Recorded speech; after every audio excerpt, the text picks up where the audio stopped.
So thank you so much for bringing this panel together, everyone.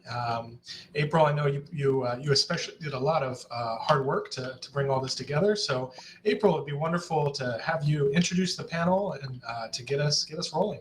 Thank you so much. All right. Hi, everyone. Thank you again for joining. Today we are, just my eyesight, 1 second. Today on this panel, we'll be discussing avatars, virtual harassment, and XR safety challenges in higher education. Joining today, we have Maya from the New School, as well as Ricky from the University of Michigan, Ann Arbor. Didier as well from Georgia Institute of Technology, Jeremy from University of Michigan, Ann Arbor, Thomas from Microsoft, and as well as me, April Spate from Microsoft. I'm also the Director of Education Community Outreach with XRSI. And today our conversation will be led by Jeremy. Great, thanks April. Welcome everyone. You're welcome. I appreciate seeing everyone here and participating, and glad to be here with you all in this beautiful environment. Yeah, and we go to the next slide. That would be great. Great. So what we plan to do today is have a more of a dialogue, a discussion about what are the challenges and opportunities in higher education as we begin to move into this social VR world and avatars and harassment, and what does that mean for institutions, and what does that mean for the platform companies like Microsoft? They support organizations like ourselves. So what we wanted to do was work through a scenario and then have discussion amongst the panelists about some of the challenges that pop up. So one of the scenarios that we've talked through is up here behind, and I'll read that to you because I think everybody can see it. So we have a faculty and students want to meet in a social VR environment, perhaps much like the one we're in today. So a faculty member purchases a VR headset and they're interested in using it synchronously with students in their course. Faculty has developed a virtual space on a publicly available third-party platform to run weekly classes or meetings. Students in the course were asked to create accounts to enter the virtual space outside of the campus single sign-on system. Some students used their university email, while others signed in with their private accounts. Students are asked to create and embody a human avatar and they're presented with an option to create it using a still image. Some students use their own image, while others choose celebrities, fictional characters from movies, and other media. As part of the virtual session, students will review and view assignments or materials assigned by the faculty member, speak and collaborate in small groups, and move throughout the virtual space. So since you're all here, this should be very familiar to everyone here. But I wanted to get the conversation started. Maybe I'll start with Maya. Do you mind talking about how universities should allow students to have different avatars or identities? Thank you, Jeremy. Yes, and I like starting with a scenario because this is not a fictional scenario. The scenario, when I wrote it, actually was based on my personal experience teaching the immersive storytelling class at Parsons School of Design and the New School in New York City. I teach this class with 70 students. And so over the last multiple years, we've obviously, like many other institutions across the world, have started to adopt virtual worlds, and with that, immersive worlds, and with that, avatars. And avatars have been an interesting phenomena because we have been using, many of us have embodied avatars in games or other social environments. But when we come to virtual reality, there is something much more dramatic that happens, and that is by the nature of this medium, right? We are virtually here together as avatars. We can literally look at each other, look at each other's eyes. We're in each other's presence and co-presence. Things that we say here stay with us. We think about them. If you move closer to somebody, it feels, we feel the proximity. Saying something by voice is something that also triggers different things than just seeing text, which is majority of our time in higher education has been based on various platforms that really leverage text maybe some video conferencing. A lot of us have been on Zoom, but it's dramatically different once you're sharing a space. And so institutions have kind of jumped into, and the way this scenario kind of open up is oftentimes it's the faculty pioneer, or the faculty who kind of just knocks on the door on an administrator, whether in IT or in the provost office, and say, I think I have a grant. I think I may be able to bring about 25 headsets, and I'd like to try this with my class. Oh, and by the way, sometimes that message may come at the end of the semester, which is, I already did it. And so at the moment, we're kind of like trying and jumping into these in these spaces in a way that is, we want to leverage the technology. We want to leverage the platforms. We want to get our students be in their presence, especially in what we've witnessed in the last 18 months.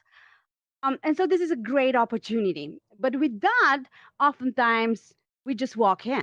And one of the most important things when I've been talking to administrators and others has been the idea of how do we actually initiate these conversations with our students, in particularly when it comes to embodying avatars.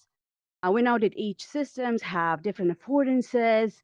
Our students have multiple identities, especially in that opportune moment when you're in college, when you're actually still growing and developing, and the kind of things you can embody. So one of the conversations that, for example, I think in our conversation actually jointly, as Jeremy, myself, and Deidre have been, and Nikki have been kind of having these conversations with our administrators, has been also that idea that oftentimes institutions jump in without having actually kind of this moment of considering the options, of considering what is the proper way to initiate that, to onboard the students, actually give them a sense of what is about to happen, and how are they going, as how is the space going to be actually leveraged, experienced. And this is very, while this may look like a natural next step, it often is, often happens post. I think that platforms like Altspace, here, and similar worlds, spatial and engage, giving us more and more opportunity to actually customize these avatars and present students with opportunities to be who they all want to be. With that comes a great opportunity, because in some ways, they can really represent themselves. And that's very, very important to young people. How they look is how they present themselves. What is very important. At the same time, that comes with some interesting questions. Should they be allowed to be whoever they want to be? Like in this case, in some ways, some students decided, I want to be myself. And other students took the opportunity to, I actually want to be somebody who I cannot be in the physical world, but I can, I can be that person, or that being, or even that creature in the virtual world. And so they may show up in costume, they may show up as a being, they may show up in a variety of ways. For some students, it's just being able to, just actually be a little bit more open to who they are. For others, a game of just, I want to surprise today my classmates or the faculty. I'm just going to put a show, and it's all possible, and they can walk in class that in a way that may be very offensive to their classmates. So I think it's a really interesting place where, in some respects, it poses a question: should we think about having this link up in a way and having some code of conduct? On the other hand, it gives our students such great opportunity to really be who they want to be and almost experience that, and it really voice that in a way that they can do in a virtual world much better than they can do in a in a actually desktop kind of scenario. Of course, in the physical world, they do just that. They come to class and they wear colorful identities in ways they and their classmates most appreciate. So I think that for me, in this conversation, that moment of actually having this conversation ahead of time, having a shared understanding of this is the space for the class, today is a space that it is really for learning, but maybe there's a space for actually happening for happy hour or something akin to a social, and then and you can similarly to visiting a pizza place with your class be a lot more relaxed. So I think now we have to kind of think through what is appropriate, and how do we provide for the space without opening the space to also somebody showing up with swastika or something else that could be very, very offensive to others in the class. Thanks, Maya. That's a great perspective and kind of from the real world. Oh, April, you're back. So Didier and Ricky, maybe from an administration compliance perspective at an institution, how do you think about what a university should do in terms of requiring an official avatar or how to handle this? How do you think about it? What should we be thinking about? I mean, Ricky and I are going to try to tag team. Ricky, do you want to start and maybe give an overview through the lens of FERPA, and maybe we can have a debate a bit about avatar versus PII and identity in the context of a class? Sure. Yeah, I think just really just to touch on what Maya was discussing, in terms of code of conduct, any policies you would have related to the avatar creation, just a good principle would just say if it's offensive in the real physical world, that sort of conduct should be prohibited, or at least in terms of a norms discussion highlighted for the students to just make sure that they're aware of that. And then when you come into the territory of official university policy around avatar creation, if they are so personalized to the point that they do represent the student, now you're considering whether the avatar is an educational record and should it be protected under FERPA.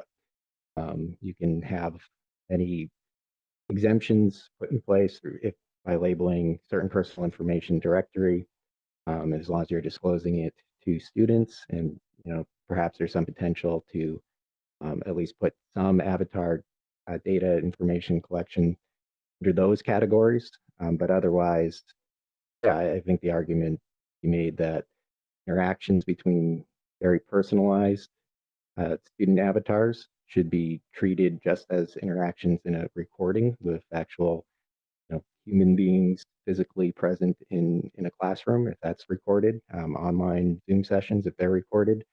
All those things create educational records that are protected under FERPA. And that's not to say you shouldn't record, that's to say you shouldn't then share outside of the educational setting of that classroom without first obtaining consent from those individual students, if you are going to be sharing those more broadly. One of the challenges that we have, and so maybe for the audience, not everyone may be familiar with FERPA, but when you are in education, the main privacy law that we refer to is FERPA, the Family Education Right Privacy Act from 1974. And so this is where we have to look at when we start to look at any kind of privacy aspect, for protecting the student information in the context of education. And I think, one of the big debate with the avatar is that concept of identity, right? If you and I are, everyone today, we have our avatars. The question is, does the avatar represent our true identity? And an avatar, we thought anyway, to identify or attach to it a PII is not the same thing as, you can, point at my avatar and you see now that, I'm Didier Contis. That represent two different type of informations when we look at it from an administrative point of view in higher educations. An avatar itself, if I'm a robot and you're not able to attach any PII informations, might be very different that if you see my full avatar and is, anatomically close to me, and you're able to attach my my true identity, then it becomes a much different debate in terms of how much effort do we have to process that information. Do you agree, Ricky, or anything you want to add to that aspect? Yeah, I think just the last thing to add there. So when you have assets from a third-party company like we have here to create an avatar, that may create some differences than if you had something customly created in terms of personally identifiable information. But then the student voices are considered personally identifiable when they're featured in recordings. So, even when you're using something like AltSpace VR here, and you're just picking and choosing different features and assets to create an avatar, you still have to be cautious in those settings in ensuring that you're not sharing inappropriately in recordings.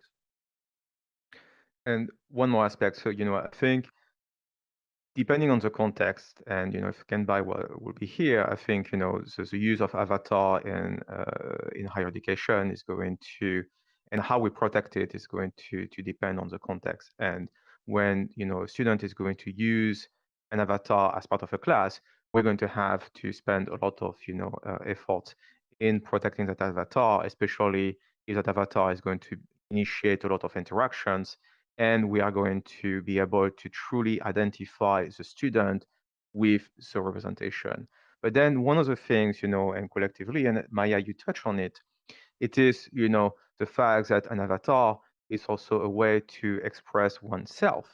And so, one of the things I like to bring when we start to layer on top of additional privacy law, like, GDPR or PIPL from China is, my avatar tends to represent me today. Now, if I was coming with my French beret and my baguette, okay, if you forget for a minute my French accent, does that mean that I'm from France initially? Or those are things that I, for some reason, have, some interest in the French cultures.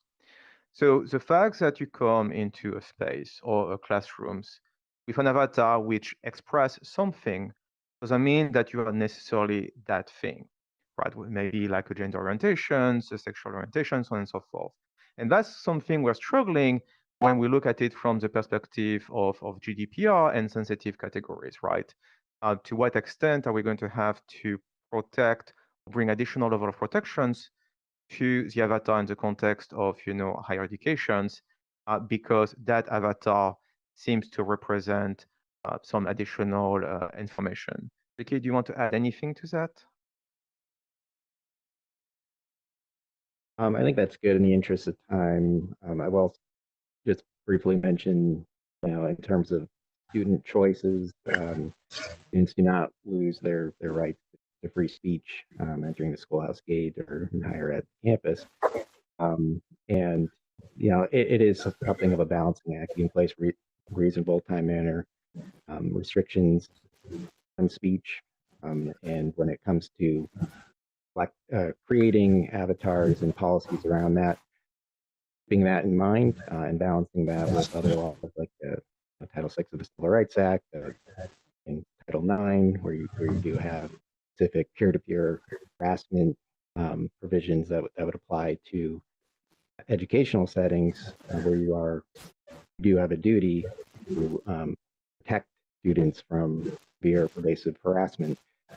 It's a bit of a balancing act that's not a privacy topic. It's not related to privacy, but it's something to bring up in this conversation as well with regard to the choice that goes into avatar creation.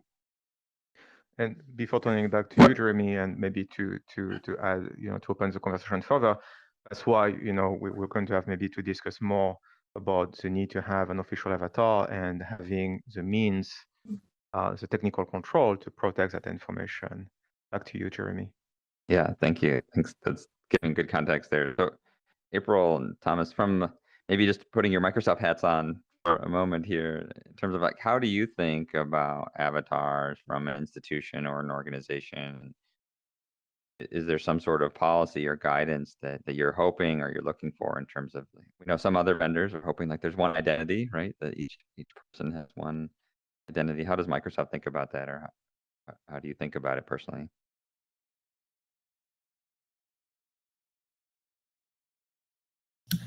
I can start and then pass over to Thomas. So I think this is more so probably personally rather than the Microsoft approach to it, but I think having one avatar is more ideal. I can say from a personal perspective, I'm one of those individuals, like Maya had mentioned, who wants their avatar to look like them. And I'm very particular about that. I will spend a long time customizing my avatar to make sure that I am reflected appropriately. But then time to switch to another platform, that I've experienced this past year or 2 years, having done a series of different virtual events, both first party and third party. It's going through that cycle all over again, to having to recreate an avatar to more or less reflect who you are. And I will say for me, when their options are a little bit more limited, that makes it even more of a challenge. I joined one event some point last year, I think it was, and I didn't realize that there was a system update across avatar designs. And so when I came into the event, I was the default robot avatar, and I felt awkward the entire event because it was an event that I was speaking at and I didn't feel like myself. So then that pretty much impacted the way I was able to just feel comfortable in terms of presenting and speaking with people. And so there's instances like that. Another example as well, just slightly putting my foot in the diversity ring right now, which also becomes a big issue when it comes to creating avatars across platforms. A friend of mine recently, she attended an event on a different platform, but it was a VR platform similar to this. And she sent me a picture of her avatar, and I looked at her avatar and I had asked her, why is your avatar 3 shades lighter than you? And it come to find out they were limited in the different skin tone options that were available. And so pretty much she had to settle on whatever was provided. So I think when it comes to having avatars in general, yes, it's great if you're able to use one avatar across various different places, especially if you start to get it more into customizing the clothing options that are available outside of these platforms, and then bringing them back into the platforms where you have avatars. But when you end up facing the challenges of having to go create a new avatar on 3 different platforms, it's from my perspective, just to be blunt, I'm Black. So it's very difficult to be able to find avatar customizations that more or less look like me. So then I end up having to go through that challenge again of trying to find one that more so reflects who I am personally. I'll turn over to Thomas. Yeah, I think for me, I see myself as wanting to be sort of represented close to what I look like, but not necessarily exact. And I think that's kind of the benefit of an avatar system, of being able to represent yourself in a way that either is very close to what you want, or to something that you want to be, or something that kind of obfuscates a variety of characteristics of a person. And when we talk to people about the avatars they use, those are kind of the 3 buckets that we end up seeing. From an industry perspective, I think one of the things that we have to make sure that we're doing is talking to folks, whether they be in education or in other industries, on how they think about these things, and making sure that the platform allows for it. And I think as we kind of get our mindsets out of, in particular experiences, right, whether it may be the AltSpace VR platform or the many other platforms that exist that avatars are on, the more that we can think about how they can connect together, the more we will begin to understand, like, oh, we need more inclusive avatars. We need those that reflect different cultural values. But then on the same side, we need to make sure that we are telling industries such as Microsoft, and this is the kind of work that April and I do, is taking that feedback and saying, hey, product team, you may not have thought about this, but this is a very important thing. And it's not just, hey, how many avatars can we fit in a room and those kind of things, but more about, hey, how do we interact? How do we engage? And so I would say, from an avatar perspective, we want to make sure that we allow folks to be who they want to be, but also we need to be careful about these things. And then I think also the last thing would be industry like Microsoft needs to understand these rules, right? Because we're learning from you all, what are the different rules by which you have to think of PII, identification, and things like that, and keeping students safe. And we need to make sure on our side that we are building the right tools and technologies and avatar systems that allow you to do that. And it can't be the sort of generic Silicon Valley, well, let's just build something first and let's see what happens. And then we can decide if we need to build in these controls. These are things that have to happen, I think, much earlier on in the building process and working together with education. Oh, that's great. And well, that leads to another question I had around, like, outside of events like this, like, what are ways that organizations or institutions can work with platform vendors to ensure there's more inclusivity and diversity? Is there like an official mechanism? Is it, other meetups or their message boards? What's the best way to do that? I would say it's all of the above. For us, because April and I are spatial advocates, we're kind of a little more of a direct conduit to those conversations and working with the product and marketing teams. Also, too, though, if there are feedback channels, right? Because in our tools and systems, we have feedback channels, and putting those things there, because the challenge that a lot of product teams have, and this is kind of with every business, there's way more work to do and more requests and features than there are people to actually implement them. And so what I've always said is you have to sort of build this groundswell where every time they turn around, all of their communication channels are saying, this is what's important, right? It's kind of like the web was with accessibility. There was a lot of people in the world who just did not think about accessibility in the web because it just, quote unquote, didn't matter. It's like, oh, it's 1% of my audience, which funny enough, it turns out that it was a much bigger audience. It was just that when people would try to go to a website without accessibility, they would just disappear and leave. So the Google Analytics showed a 1% when it probably was more like 40%. So I think that what we've just got to do is to make sure that it comes from everywhere. So when you're talking to someone, when you're in the forums, please be sure to say this is what we need, and especially if it's blocking you, because I know product teams, when they know that you're blocked. So if you say I'm from the University of X or I'm at Community College X and we can't use your tool because of this, I'm telling you, it speaks bigger volume than you might think. That's great. That's really helpful, and we're glad to have you here and have that kind of direct channel, but also knowing about some of the other options and be able to share that widely with our community. Next question I had is more around kind of back to this. Should the institutions have an official avatar as part of the student record? Like, as a faculty, Maya, how do you think about that? And what do you think would be beneficial or disadvantageous?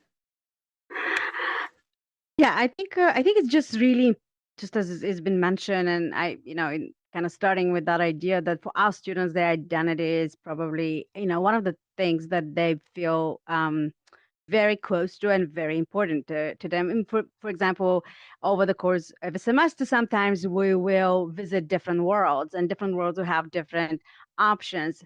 And the worlds, just as April mentioned, that allow greater flexibility, particularly for style.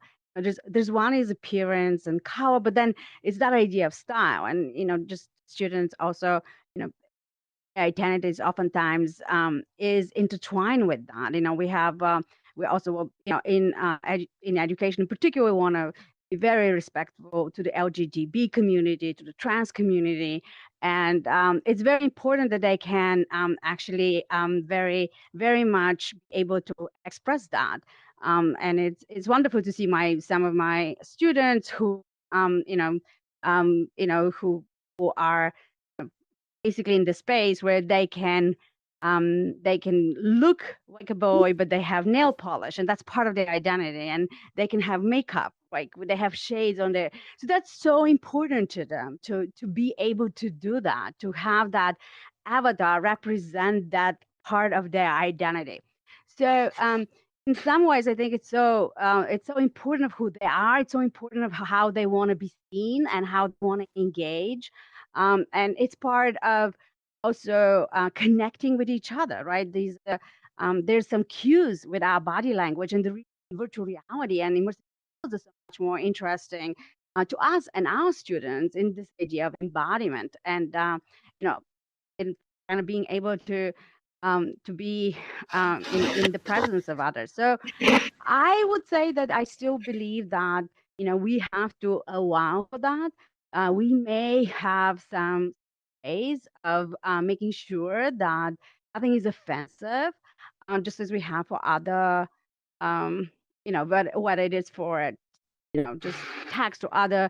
But in some ways, it's really really important to students to have that flexibility. So I don't envision a world where we have all of our students wear their the school t-shirts in a way, in a Sure. kind of uniform world, even though we may do that when we go to to a game. And there might be a moment when everybody wants to dress up in school colors, but I would say that that flexibility that both Tom and April said, it's just critical to us in the learning Mhm. process.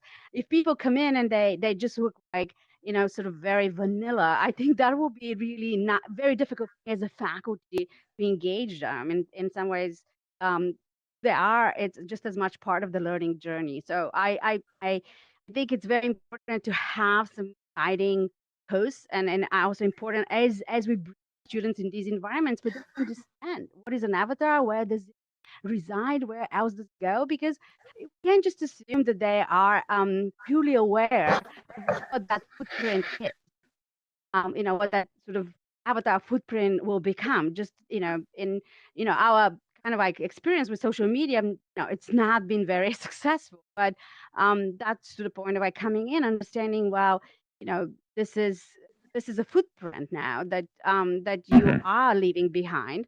I do think that we still live in where, for example, in my this over the course of the semester, I have my students create 3 different accounts, including one here, and that every time they went in and they customized an avatar, and it looked somewhat different, and it in terms of that kind of in terms of that connecting. So it's not easy on them, it's not easy on the faculty. So the sooner we get to a world where some of that will be transferable, I think the more it will be appreciated by the educational community. Sure. Oh, that's great. Yeah, I agree completely in terms of like the representation and the options for the students. But like as a faculty, if somebody showed up and I show up as Jeremy today, but tomorrow I log in as, XYZ3, but I'm still Jeremy, does that cause issues for you as a faculty? Do you need to know who I Yeah, am? I mean, How does I it? think we have a little bit, a little bit of practice with that, right? So we have in the United States a lot of international students, and a lot of them have different types of names, and including students from different parts of the world and Asia, and they have adopted oftentimes, some, not everybody, but Sure. just in my class, I have some students who adopt an English sort of name, and sometimes Mm-hmm. there is a direct sort of translation to that, and that's who they are really to us and to their friends. So I think also seeing, we're also allowing our students to, kind of have that in some respect. I think the what we need to navigate is how to still just be persistent, right? So that it is not XYZ7 and the next day is 9 and 11, but it is something persistent when it comes to like an educational experience. And it will be also very kind of, I think, challenging, and it is for us, because we step into these platforms, and sometimes they're adapted by the school, but sometimes they're part of a course. They're not necessarily an enterprise or institutional platform. So our students maybe here with me, space VR for class today, and then this later this evening they may be with Reggie Watts and listening to music, and they will be very. It will probably change 3 times their like avatar before they be between these two, but we will actually want to signal that to them and say this, hey, you should do that. That makes that's how it is how you should treat that. Just as if you go to a concert, you don't go to a concert the way you kind of often. I mean, they're young, so they do all kinds of things, and we all learn in that kind of part of our time. But for the most part, when they're like more, thoughtful about that.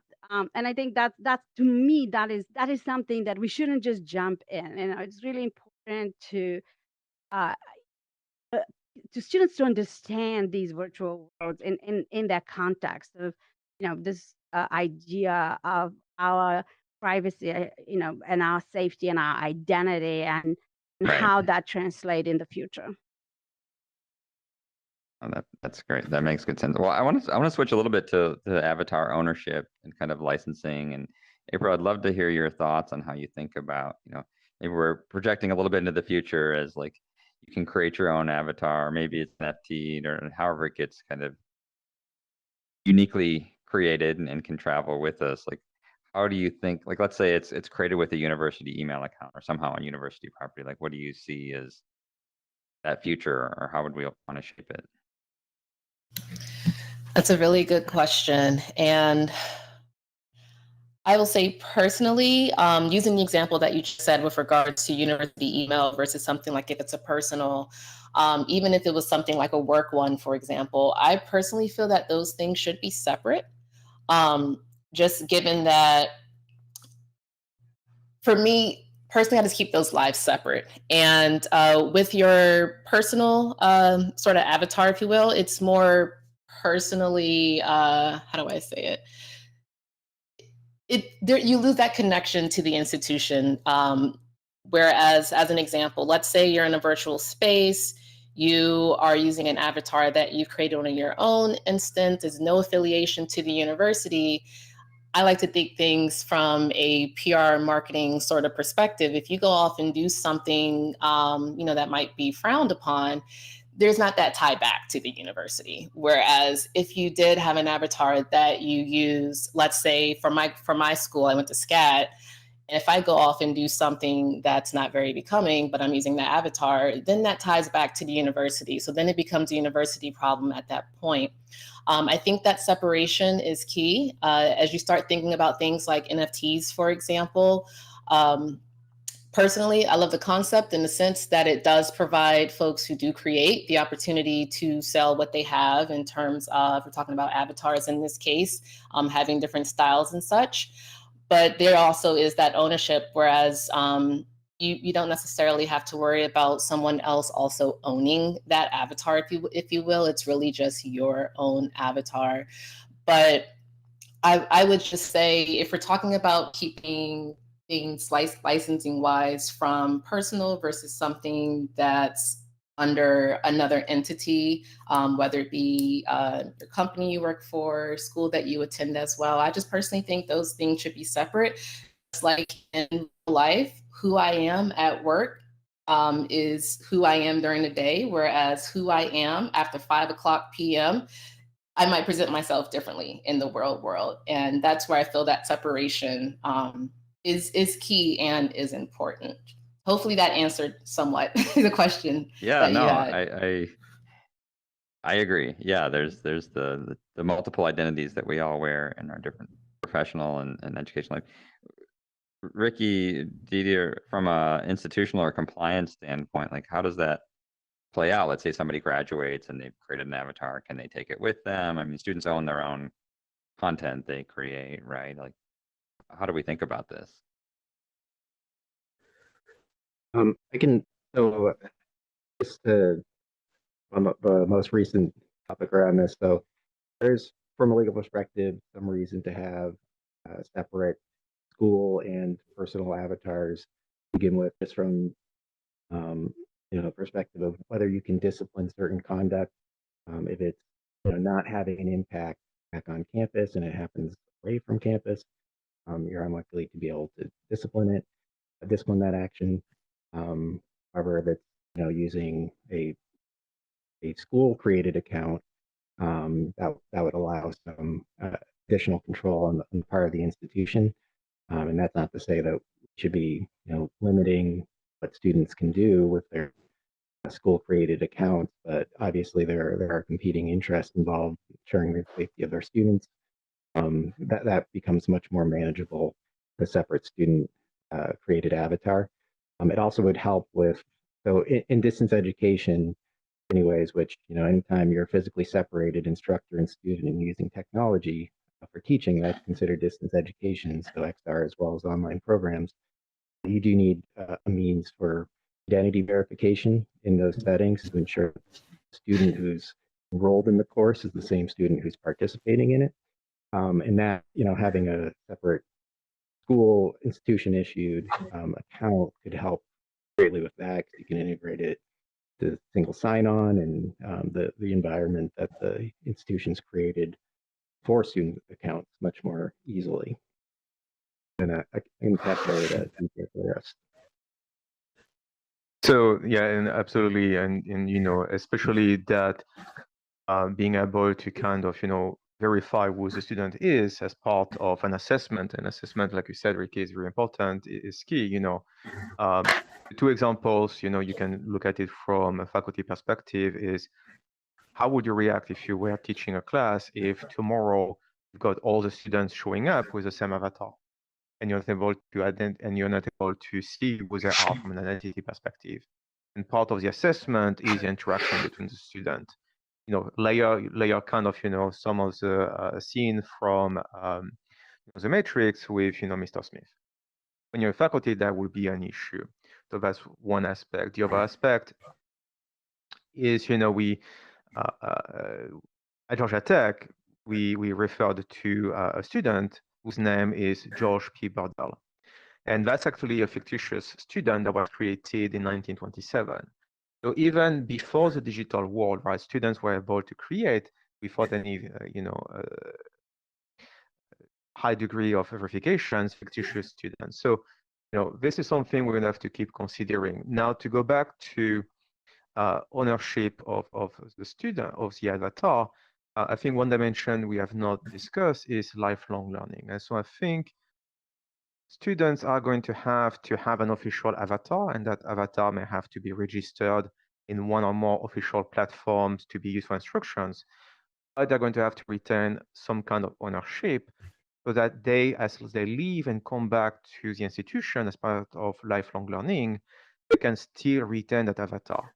Right? You don't want to come back, after you bachelor, you don't want to come back after 5 years and attend an online master's and suddenly having to recreate an avatar from scratch because someone else created a similar avatar. And so that, we have to look at that long-term dimensions of lifelong learning.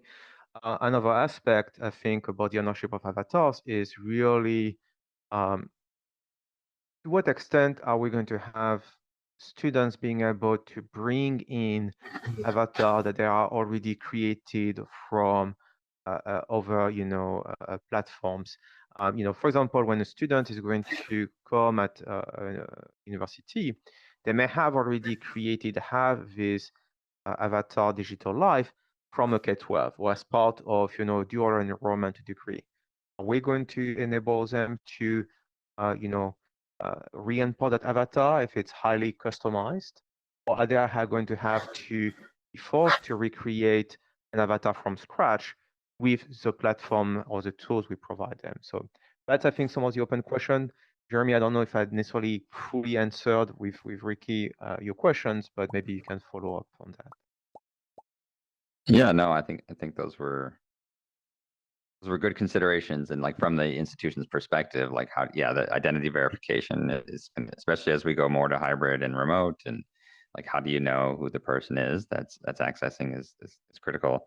Again, related to that, it gets me thinking, like we're starting to see more of these, students that have huge Instagram followings, or famous athletics, name and image and likeness. Like, I could imagine a space where that's now like you've created an avatar, you've created clothing or something you can sell, or like there's a value to that, value to your network.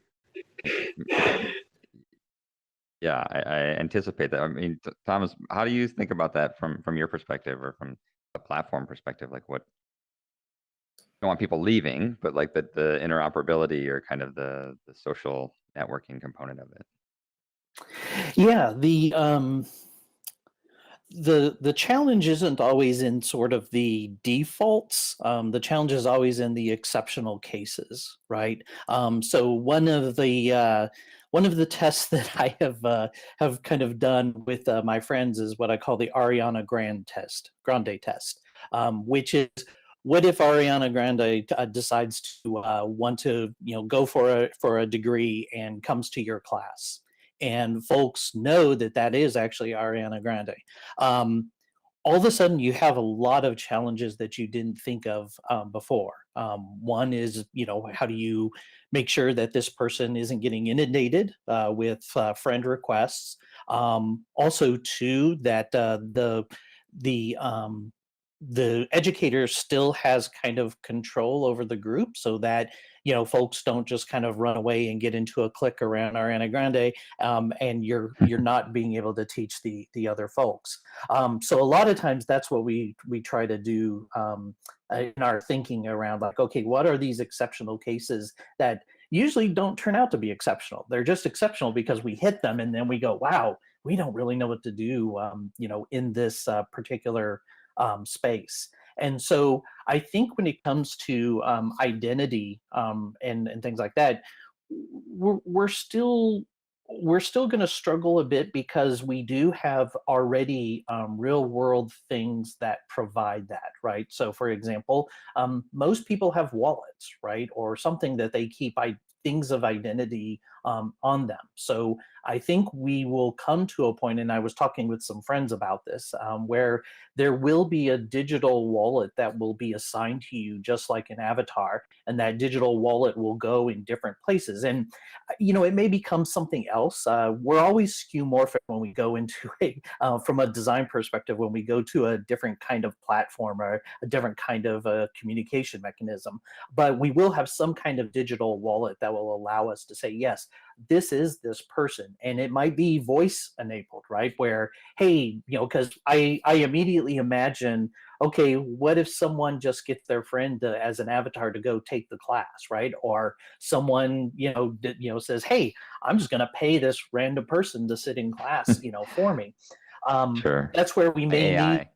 need exactly. So that's where we may need a bit more of those things where we say, okay, yeah, here is my, my card, my university card, but there are some tools that are built in to make sure that, like, okay, we're talking to the right person, and that, maybe we do some kind of two-factor authentication. And there will be those systems that we will just have to build in, but also too, we're going to mess up sometimes. I think that, that's the thing that I think sometimes when we're talking about these things, we're kind of like, hey, we've screwed up in the past, right? Whether it may be web or mobile, and now we're going to have utopia. And I find that the same problems that existed in other things come to bite you again.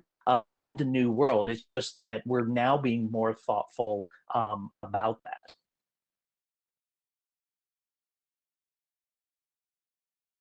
Yeah, that's great. No, I agree. Well, I wanted to switch to a new topic, but any other last comments on like kind of avatars and ownership and creation anyone wants to add?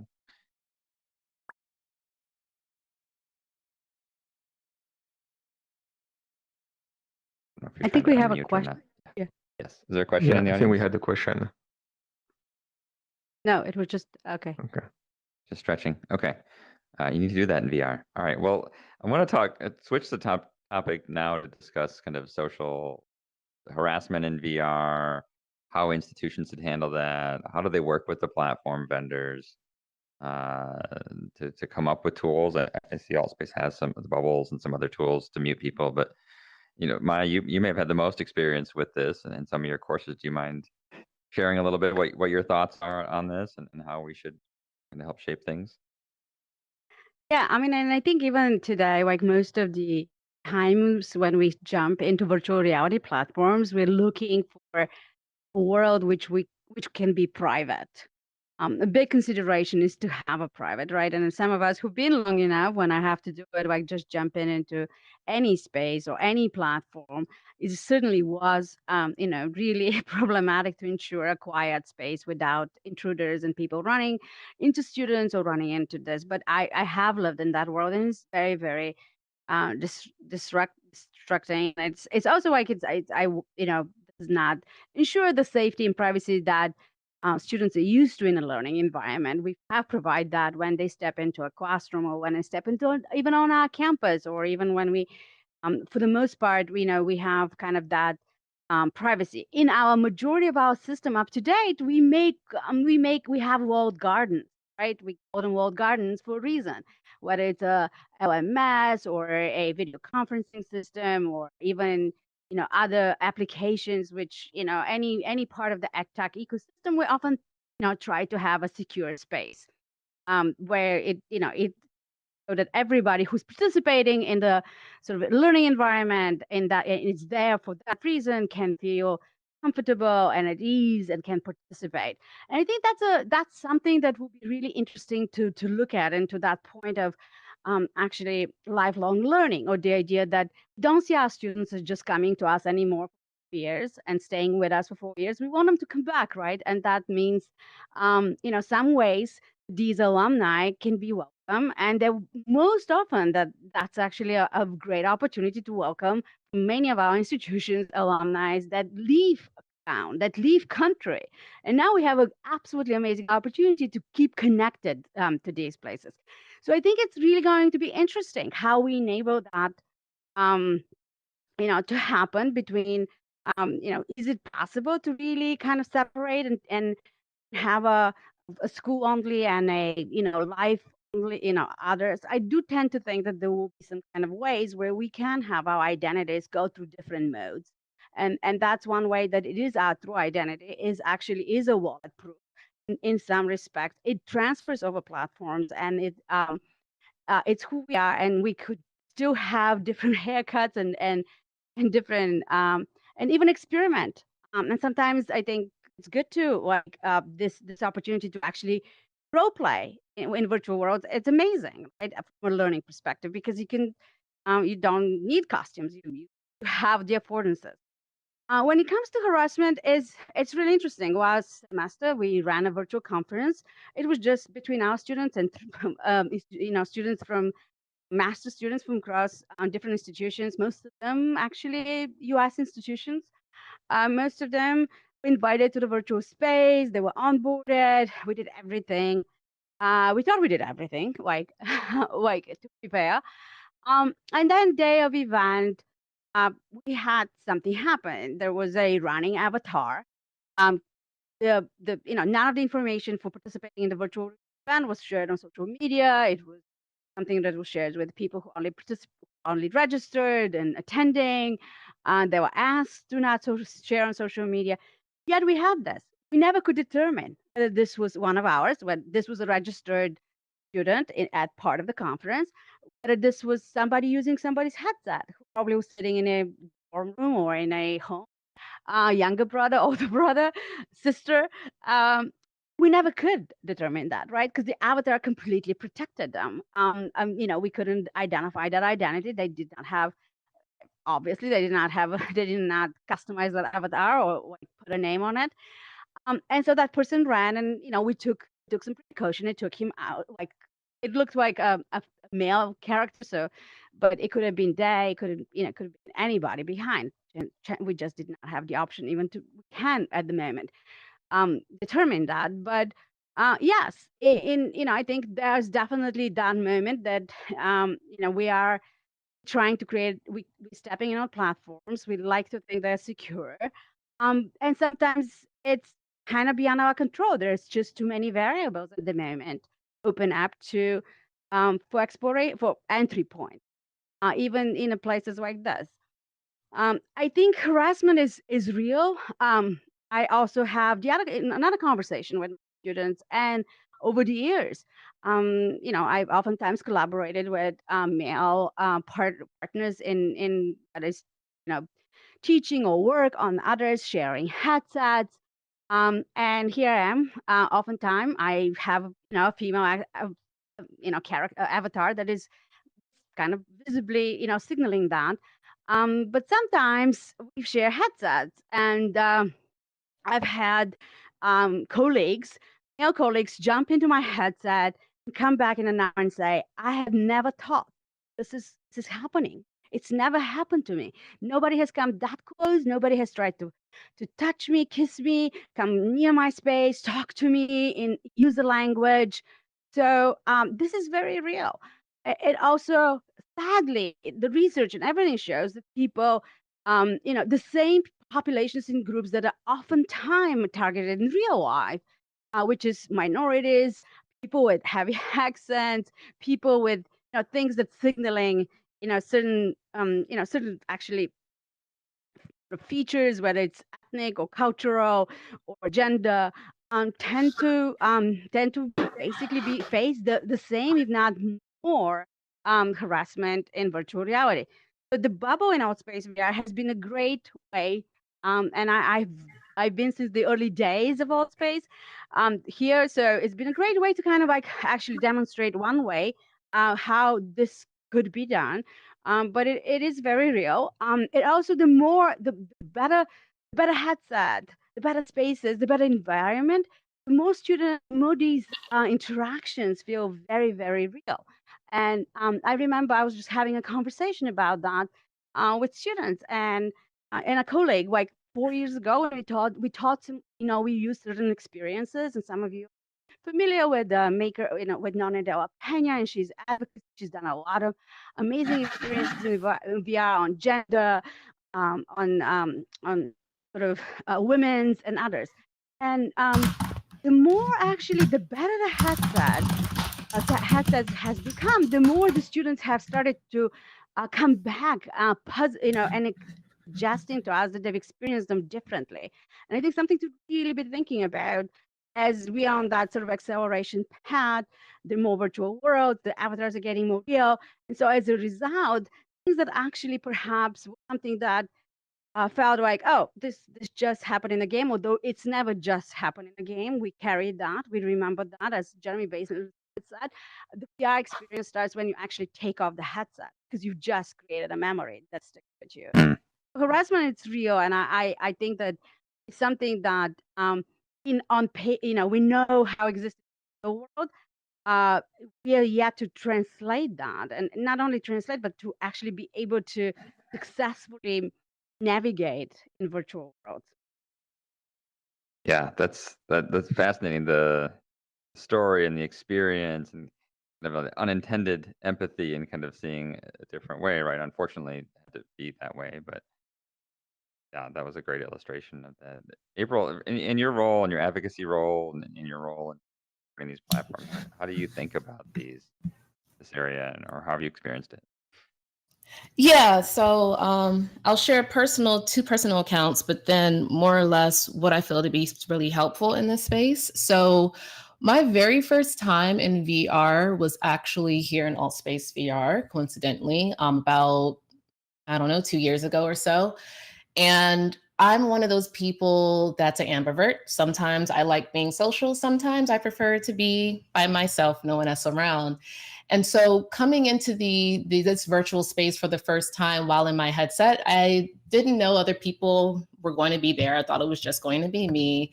And a guy walks up to me and he starts talking, and like I completely shut down. Not that he said anything bad, but it just caught me off guard because I didn't know that other people would be there. So I just immediately took off the headset. So situations like those, where more or less kind of thrown into a social situation and you don't really want to be social, it does become a bit more awkward, I would say. That wasn't a bad situation. That was more neutral. Now, where we did have a bad situation was not too long ago, where we did have a public event that was very much tailored to a hackathon that we were hosting internally, but it was open for the community to come and take part. And when events are more public in that sense, it can be a little difficult to discern who's there truly for the event or who's just there to troll people that are there, who's there just to cause havoc and such. When we were able to host such events in person, you more or less had an idea that whoever's there in person that's attending, they're there because they want to be there. They're there because they're interested. But when you have these virtual events, what sometimes happens is that someone will be scrolling through the events that's available, let's say here on AltSpace VR, and they hop into an event and they may sit around for a little bit and not say much, but then out of nowhere, they turn, they start going around harassing people. And that's what we ran into recently. Whereas this one guy, sorry, it's another guy, but this one guy, he joined in the event. And he was initially asking questions that were relevant to the hackathon that we were hosting. So everything seemed normal. And then as a little bit more time went by, it was very obvious that that person was not actually there for the event. They had no clue what the event was actually about. The questions they were asking were pretty much feeding off just things they were hearing in conversation. And it got to the point where this individual was going around pretending to rob people in the space. They were going up and trying to like stick them up and say, give me your money, for example. And it got to the point where one of the attendees for the event came that moderator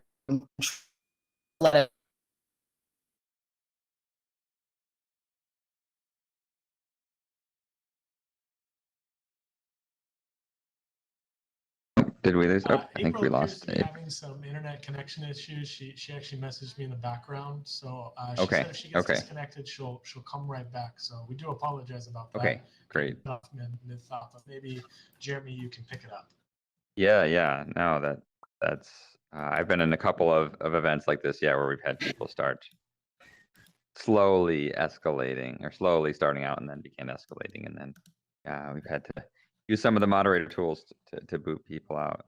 Thomas, were you a part of that event, or were you part of that? Do you know any more of that story? Where that was going? I wasn't a part of that event, but what I found were events and worlds that deal with this in a good way are where Sorry, I'm back. Yeah, do you want to finish, Thomas? Do you want me to finish my story? No, Oh, go ahead okay. and finish your story. All right. So, so essentially, someone attending, they approached us, those of us who had moderator controls, and they told us like, "Hey, this guy is over here harassing us." And in that instance, I felt really happy for the fact that we had the ability to kick people out of the event. And it's great that those sort of features exist, because instead of awkwardly just continuing to watch this person going around bothering people, you do have that option to get them to I guess pretty much kick them out the event. Where we then have trouble, however, is the fact that they can create a new account and come on back in as someone else. And that's a challenge. That's not something necessarily that I've at least haven't come across a solution for.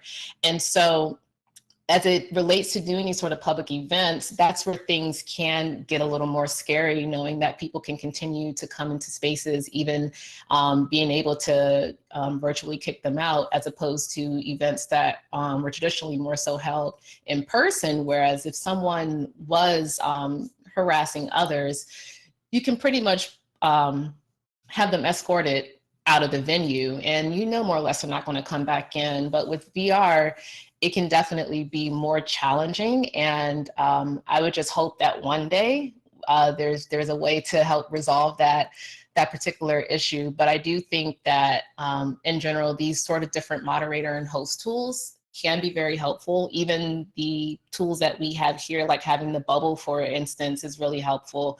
I've been to events where someone has stood directly on my avatar, and it's the most awkward feeling to know that someone's right there occupying your space, like in your body. And, sometimes it's unintentional, but to what Maya said earlier, just that treatment of folks coming up to you and trying to virtually touch you, for example, and do other, other different interactions with you that you don't want. That's when it can become even more of a challenge too, because if you are, let's say in higher ed, I'm always curious to know how professors and faculty handle this. If I come to someone and say, hey, you know, X person in the classroom, they touched me inappropriately, even though it was virtually, what exactly happens? Is there any sort of disciplinary action that occurs, or what can we do in those examples? That's a great example. Didier, Vicky, like in terms of existing policy or procedures, like how much of that can transfer over to the space, or how much is new that we have to begin to create and train people on? Under Title IX, it's applied to each institution of higher ed. All faculty members, as they interact with students, are going to be considered mandatory reporters.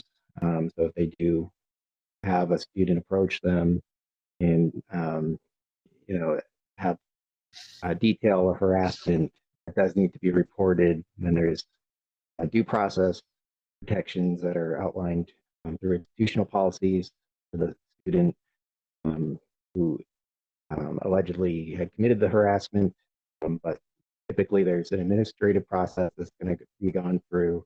There's going to be resources that are available to the victim in the case, and you know, may result in extreme penalties that exist at the institution, such as a suspension, expulsion, depending on the results of those administrative hearings, and they could even escalate into criminal charges as well. So it's it's a serious offense that faculty members do have to. Now, I would say in XR, if the same thing happens, I would say follow the same procedures. If the student generally approaches you and is claiming that somebody has harassed them, that could be a Title IX offense. And if the institution's not following up on those, the institution can face consequences for that as well. But then, I think, one of the challenge is, how do you support basically the due process, right? I mean, in the physical space, when there is an harassment, as part of the due process, there will be basically request for witnesses, an investigation, right? Not a criminal investigation, but some kind of investigation as part of the due process that every student is due, both the RSO and the RC. But then, what tools are we going to need for platforms like that, right? This social VR platform, so that you support that due process, and so I think the struggles that we may have to see is whether or not, we have to make sure that we can tie basically the avatar to the real identity so you can support that due process.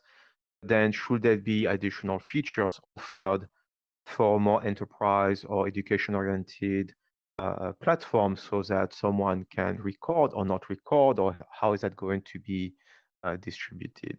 Ricky, can you maybe elaborate more from your perspective, or because this is not my area of expertise, around the burden of proof, or what evidence might have to be collected to support due process in an educational, in an institutional setting? Yeah, I should say it's not my area of expertise either, but from what I do know, due process considerations, it does vary based on the type of offense.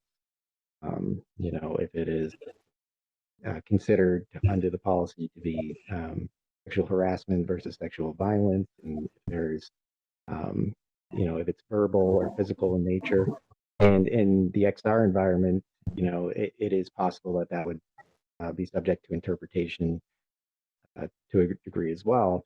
But generally speaking, due process rights that have to be afforded in an administrative hearing that could result in suspension or expulsion of the student are currently entitled. And Title IX policies do vary when as each administration comes in. So under the Trump administration, they look a little different than they do under the Biden administration.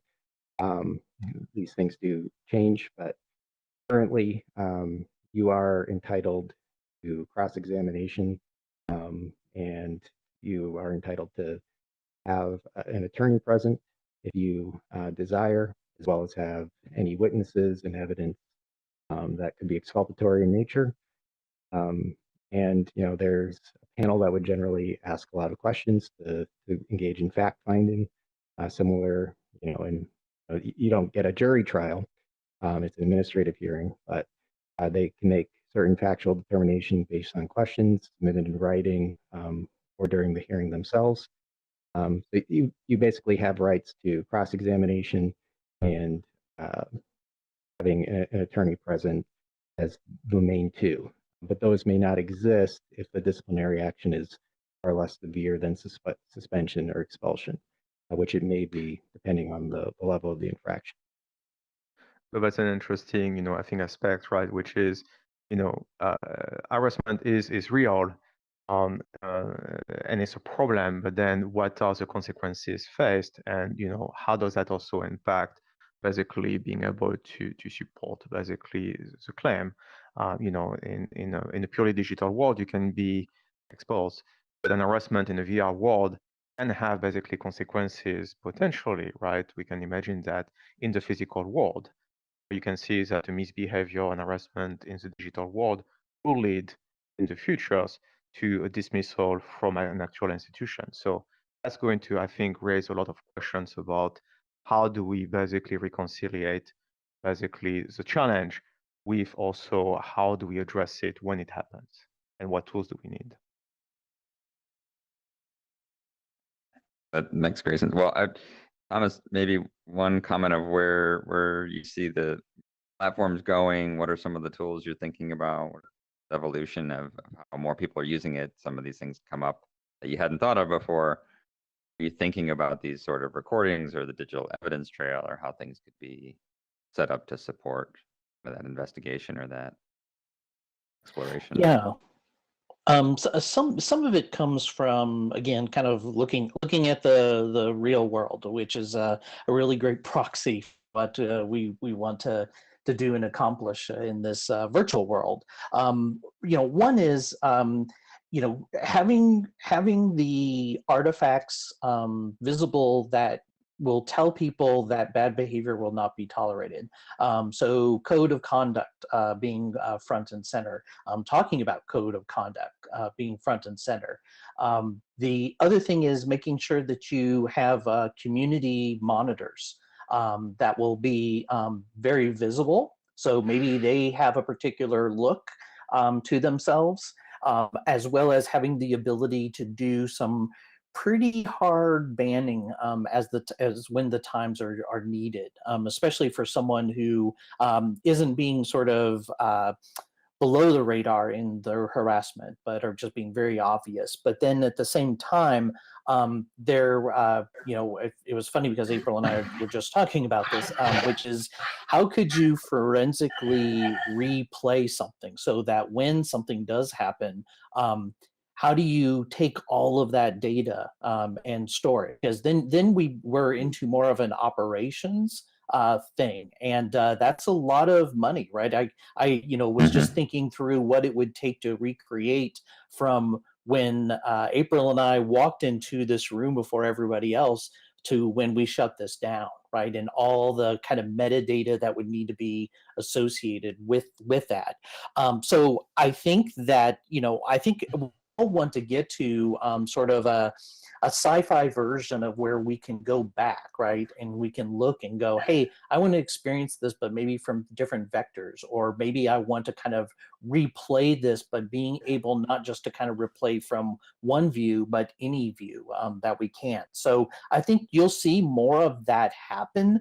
The hard part is that these are not very easy to do, right? Just even getting more than 50 people in a virtual room is a real computer science problem that we're still trying to figure out and deal with it. And so my hope is that we are, platforms or events like this will really help to kind of get that message out there that, hey, we got to fix some things first. We got to figure out some things first. And I think that like all the metaverse talk is wonderful, and it gets us kind of rallying around this kind of concept that we all have in our heads. But at the end of the day, we still have to do a lot of work beforehand. So kind of this digital forensics, I think, is something that we're going to have to figure out sooner than later, because these things that we're putting on our head, they are affecting brain chemistry. So we can't just say, well, you're in this kind of play thing, so why do you feel harassed? It's like, no, if you've been harassed, which I've been harassed as well, in one of the, not here in Altoids VR, but in one of the other platforms. And I was harassed, and I tell you, I felt it. Like I was surprised by that, because I thought, oh, well, I present as myself, and I can handle it. And the harassment, yeah, it affected me, and I've to this day, I can think about it and remember exactly what happened and exactly how I felt. And we have to remember that these machines are very different than the laptops in front of us, because these are machines that affect that brain chemistry. So when someone is attacked, when someone is harassed, it feels like the real world. 100% agree. Yeah, you feel it in a deeper way than a screen. Well, I know we've only got about 5 or 6 minutes left.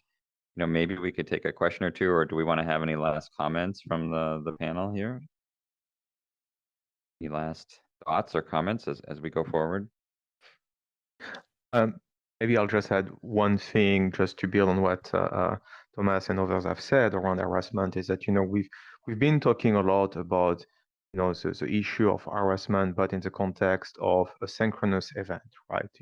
Like the scenarios that you've introduced, Jeremy, based on Maya's experience, was a synchronous interactions where one would imagine the faculty or the teaching assistants will be present. But a lot of the challenges, including harassment, can take place in an asynchronous. So, one of the value of the technology is to support asynchronous instructions, where you may have basically this space, and there will be your lectures, but then there will be other activities during the week that students will be able to jump in and collaborate as a group. What happens when that harassment takes place during this asynchronous time where the faculty is not present? Think about like a virtual design studio where a group is going to meet synchronously or asynchronously without basically any kind of faculty presence. What additional tools we're going to need for the reporting perspective, knowing the computer science challenges that Thomas basically just presented, because now you extend the problem not to an hour, an hour and a half, 2 hours, but to 24/7, right? So sure, yeah, when no one's watching, quote. Thank you. Maya, April, Ricky, any other comments? I just want to say, I think Thomas, the last thing he said summed up my thoughts that I have right now with regards to metaverse, is that there's still a long way to go before we get to a point where everyone more or less feels included and they feel safe and they feel as though they're protected. And my greatest hope is that, folks are doing the work to help create that space, rather than just quickly go create this platform, create this app, do this and do that. There's just a lot of work that needs to be completed. There's a good amount, and that's going to take time.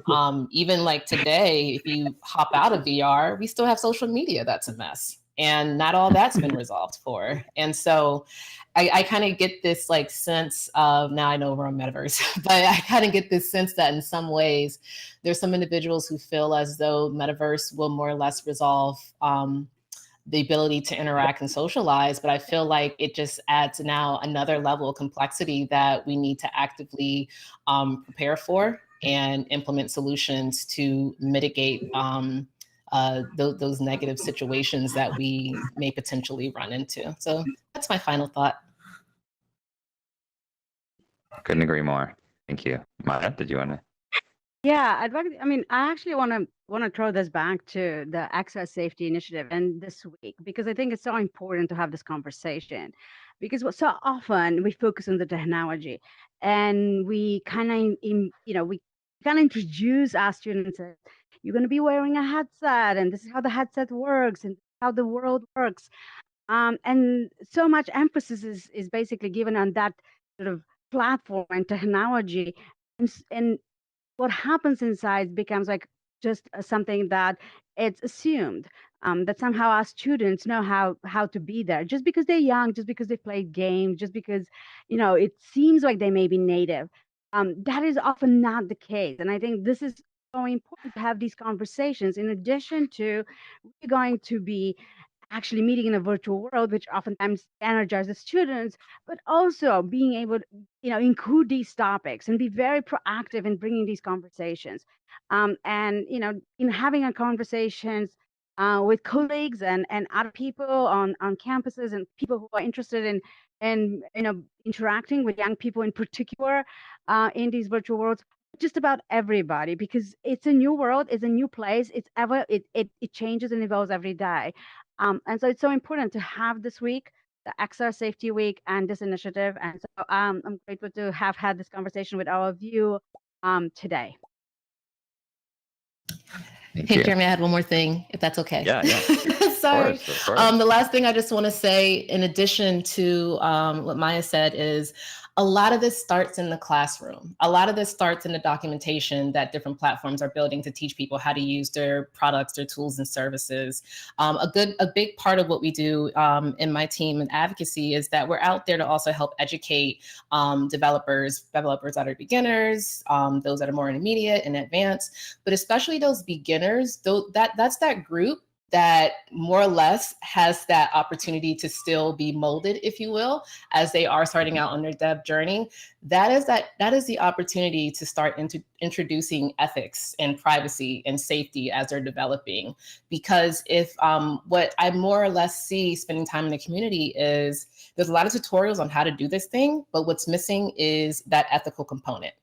And I think the more that that's being at the forefront as we're onboarding new devs to start creating for extended reality, that can make a really big difference. And so if anyone out there hasn't also been educated, that is the...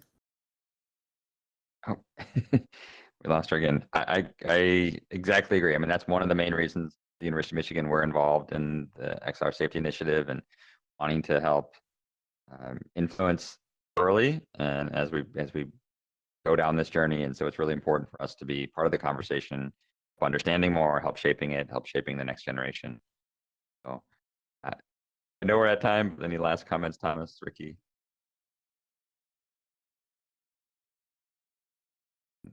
Okay, well, thank you. Oh, yeah. That's about it. Well, thank you all so much. We appreciate. Sorry you got cut off again, April. We're just wrapping up here, but thank you all. Really appreciate it. Feel free to reach out to us if you have other questions.